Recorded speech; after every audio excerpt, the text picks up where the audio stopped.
तर सगळ्यात आधी सर्वांना गणेशोत्सवाच्या हार्दिक शुभेच्छा। आणि आजचा योग म्हणजे नक्की आम्ही नेहमी येतोच, पण आज यायचा योग आणि पहिलाच दिवस आणि पहिली मानाची आरती मिळणे खूप महत्त्वाचं असतं। आणि कुठलीही सुरुवात करतो तेव्हा आपण श्री गणेश म्हणतोच।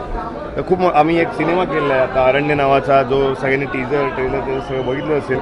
तो लवकरच प्रेक्षकांच्या भेटीला येतो 19 सप्टेंबर 2025 रोजी। सो बाप्पाच्या चरणी तीच विनंती होती की प्लीज तुझे आशीर्वाद आमच्या पाठीशी असू देत, कारण नक्कीच आपला सिनेमा खूप मोठा आहे। आणि मला असं वाटतं की बाप्पाच्या चरणी सोडलं की आपल्या सर्व प्रेक्षकांपर्यंत पोहोचते, कारण प्रेक्षक मायबाप हे सुद्धा आमच्यासाठी परमेश्वरच आहेत। मग त्यांनी जर आमचा सिनेमा बघितला तर आपला सिनेमा चालतो। त्यामुळे हेच एक कारण होतं की जी काही सुरुवात करायची ते बाप्पापासून करायची, म्हणजे आपल्या सर्व प्रेक्षक परमेश्वरांपर्यंत ती गोष्ट पोहोचेल। आणि मला असं वाटतं की हिंदुस्थानातील पहिला मानाचा गणपती सार्वजनिक गणपती असं मला वाटतं की, आणि या चरणी ती सुरुवात व्हावी याच्यापेक्षा दुग्धसर करायला कुठेच नसेल। त्यामुळे मी खरंच पुनीत बालन सरांचे, त्यांच्या संपूर्ण टीमचे आभार मानतो की त्यांनी आम्हाला इथे बोलवलं आणि मानाची आरती आम्हाला दिली।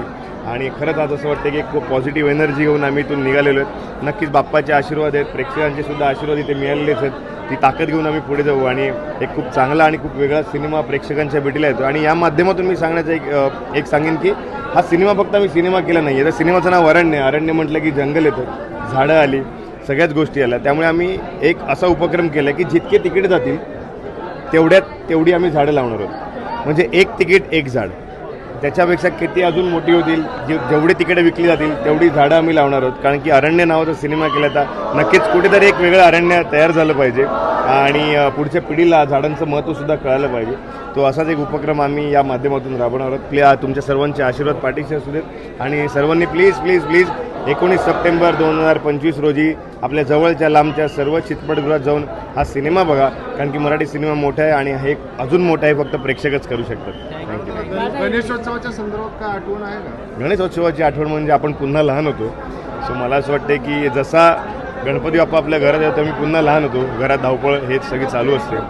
आणि मला असं वाटतं कुठेतरी आपल्यामध्ये एक लहान मुलं असतंच, सो ते आपण ते जागृत ठेवलं पाहिजे। आणि मला असं वाटतं ती बाप्पा ठेवतो येऊन घरात मस्ती करणं हे माझं चालू असतं। आणि लहानपणीची आठवण म्हणजे आपल्या बिल्डिंगमधले गणपती, मित्रांच्या घरातले गणपती, हे सगळे मिस करतो आपण।